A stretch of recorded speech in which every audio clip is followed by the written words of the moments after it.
حضرت فروہ رضی اللہ تعالی عنہ بیان کرتی ہیں، نبی صلی اللہ علیہ وآلہ وسلم سے افضل عمل کے بارے میں دریافت کیا گیا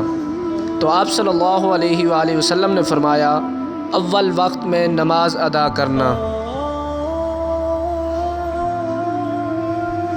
حضرت عبادہ بن صامت رضی اللہ تعالی عنہ بیان کرتے ہیں، رسول صلی اللہ علیہ وآلہ وسلم نے فرمایا، اللہ تعالیٰ نے 5 نمازیں فرض کی ہیں، جس شخص نے ان کے لیے اچھی طرح وضو کیا، انہیں ان کے وقت پر ادا کیا اور ان کے رکوع اور خشوع کو مکمل کیا تو اللہ کا اس کے لیے عہد ہے کہ وہ اسے معاف فرما دے گا۔